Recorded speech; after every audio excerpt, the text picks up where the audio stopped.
กินกันเอง กินกันเองอุ้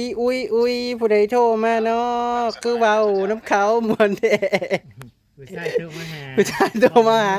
จะมากินเงาะกระบุยอยู่บาด มา นี้ กินหมวกกับบ้วนออกบ้วนเข่าอยู่ หวานอยู่เอ้ยเงาะน่ะหวานหรือสม อารมณ์ดีอยู่บนทรงนี้ อำลานะบ่ค่อยดีปานใด บักห่ามึงกินฮอดกูอยู่บ่ เออ ถึงด่าอย่างเงี้ยโทรหากับถึงด่า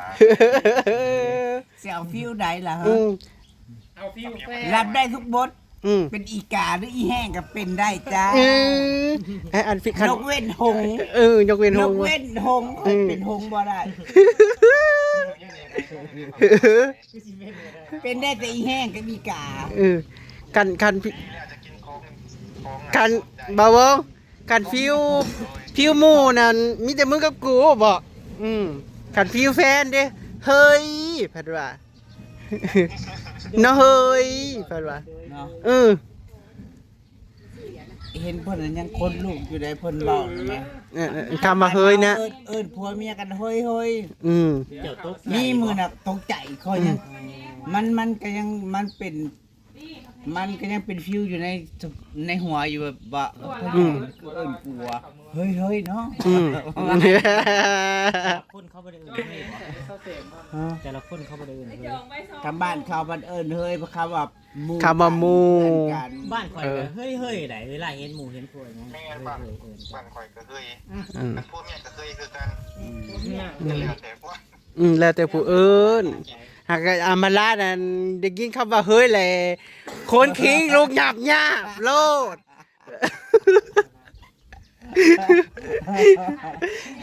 มันแบบมาจากฟิวแบบ อย่างนี้แหละสดชื่น ชดชื่นเลยอ่ะ เขาเคยผ่าน อืม มีการมีคู่มาเด้เฮาเคยเอิ้นกันเฮ้ยๆเด้ ระบาดมันได้ยินนำกัน อืมเป็นอะไรเฮงไม่ได้สิมาหาสุข่อยนั่น เอายังว่าบุญบานเบาลีโอ ผู้ สบายดีเด้อพี่น้อง ผู้เบาทาปังทองโทรมาหาอามาลา กินฮอดเด้กินฮอด คนละมือคนละอำเภอเด้อพี่น้อง เขากินหอดอามาลา คนละอำเภ มา อ เกี่ เจ้า ยวกับ คนละ โท มื ร อ ถามเรื่องตู้ โอ้ยตกลงเลยเจ้าบ่ได้กินฮอดลาวบ่นี่นะโทรถามเรื่องตู้บ่หึโอ้ยเขาก็นึกว่าเจ้ากินฮอดลาว เงินเขากระจายเร็วดิ น่ะ ไผเป็นคนซื้อให้เอื้อยอันใด เป็นบ่ให้ออกสื่อ จ้าบ่ออกซื้อกะยา ออกสื่อจ้า ผู้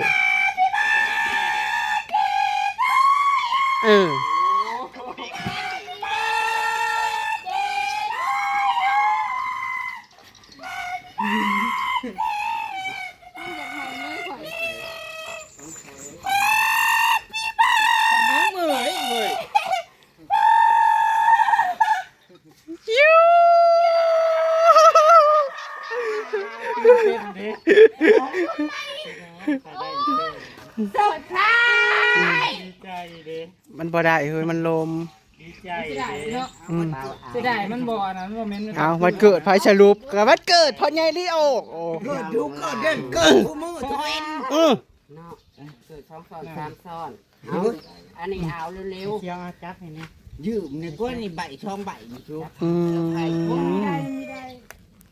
อยากได้หาก จ้า ทานก่อน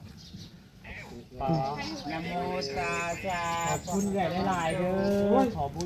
ณเด้อขอบคุณขอให้ร่ำให้รวยเนาะสุขภาพแข็งแรง จะกลับแล้วนะ เป้ากินเค้กก่อนนะชู เปล่าแล้วให้กำลังใจเมียนึกว่าเมียกูสาไปเซอร์ไพรส์นะจักฟอดนึ่งออกกล้องเนเอื้อยอย่าเอื้อยเจ้าจะเฮ็ดจังซี่ให้เขาหอมในบาทหนึงไป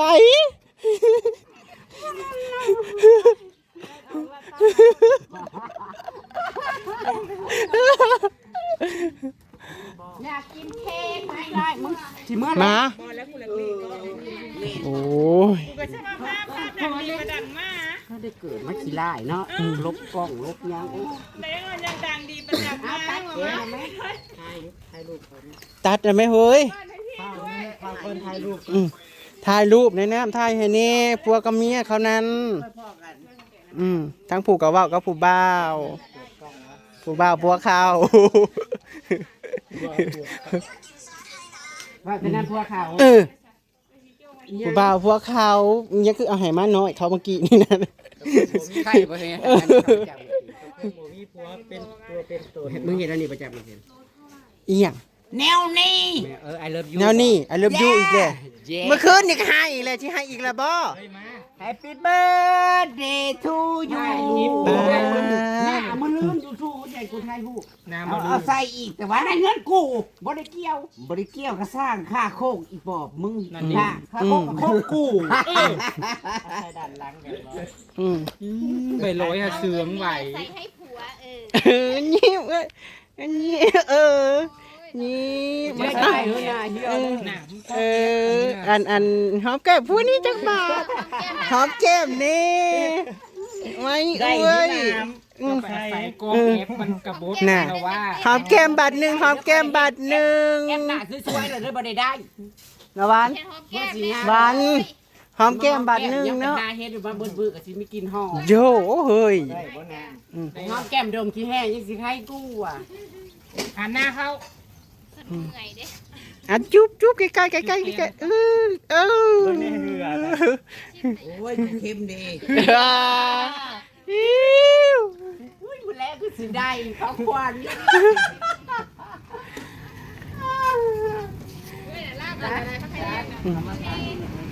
จ้าปวดกันคือที่ตอนนู้นให้เฮ็ดปวดผลปากที่พ่อมูคนนี้คือได้คือเฮ็ดปวดแล้วบ่ได้เก็บบ่ เซอร์ไพรส์วันเกิดพ่อใหญ่ลีโอ ส่งไปเลยดิ อันเล่ากับตังงิดอยู่บ่จัก ที่แรกว่าออกมาน่ะว่าห้องน้องมือได้เนาะ คิดหยัง อืม เนี่ยเพิ่นได้เลยเด้เมื่อคืน สังเกตงงว่าโอ้ยเค้กไผ่ชู ยังเก่าผัวอยู่ ก็คือแอบเสื้อผ้าอีเพิ่นนั่นแหละพี่น้องเอ้ยไว้หอมแก้มสักเพาะจักได้กับบ่เฮาก็2 ปีหนึงก็ได้หอมแก้มโชว์ในจักบาทให้เป็นอะไรอีเอ้ยเฮาก็ ฉันล่ะก็บ่ไปบ่เมื่อนั้นบ่ทุกสั่งยังมากินนี่นะ อืม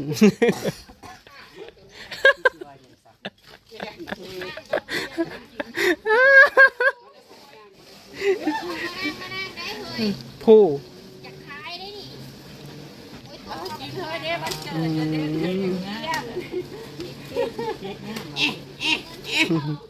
คุณสองว่ะ ตัวนี้มันทางบ่วัน กินพี่น้อง อันนี้ขอบคุณเด้อของพี่นกกับของคุณพี่เนี่ยลืมซื้อเพิ่นเลยสำหรับเงาะเนาะถือให้ขอให้พี่ๆทั้งหลายเนาะที่ซื้อของให้เบาเบานำก็คือขอให้เพิ่นสุขภาพแข็งแรงร่ำรวยเด้อของเราก็คือได้9 โลอันนี้ของอาร์ตี้เนาะ12 โลอ่ะทุกคน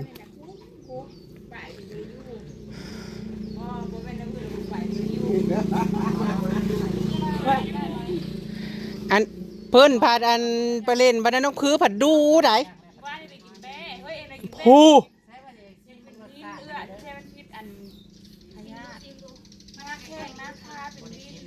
นี่ เอามาจากห้องวันเกิดโอ้ยไม่ได้ใกล้ๆเลยเป็นไง เอามาได้งาน เดี๋ยวมานั่งนี่ พูดบินนั่งบินตังค์ว่าสิได้ปินตังนี่นะ น้ำมานั่งใกล้เมียนี่ก็ได้น้ำมานั่งใกล้ๆ นั่งรถมาเสีย เลยมานั่งสีอะไร คอยได้ได้ของมาแล้วมาแกะเฮ็ด เจ้าได้เฮ็ดหยังเด้อเฮ็ดพอ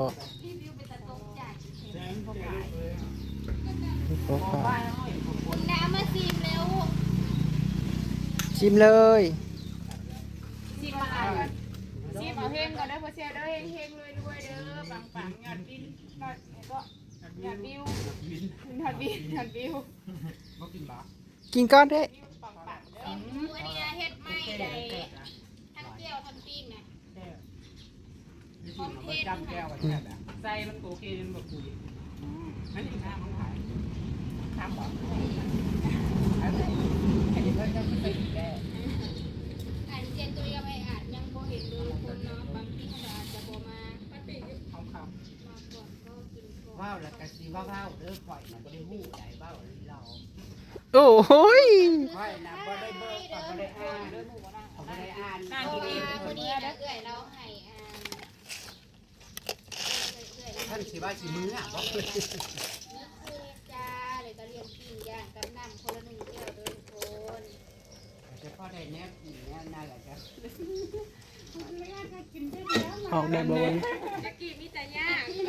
อืม เบกกี้นะมีแต่ยากลูกยากเจ้า อืม เฮ็ดย่างกันเฮ็ดได้สิเมื่อละเป็ดไก่นะก็บ่ได้เกลือพุ่นล่ะ อืม บ้านนี้ด้วยจ้ะ บ้านนี้ยากแล้วยามใดก็กินว่าซั่นแม่มากินก็บ่ว่า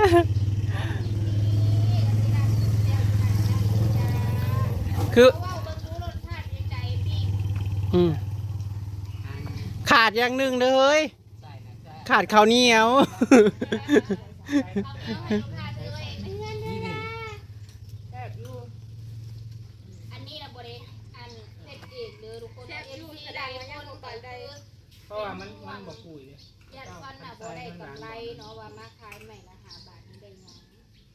เพิ่นก็อยากบอกว่าก็ได้ขายได้ไม่ละบาท2 บาทนี่แหละทุกคน อันนี้นะคือเพิ่นไปทับมาเนาะทับมานี่ ไปเนาะทุกคนคลิปนี้ก็คือนางเซอร์ไพรส์ลีโอเนาะกับ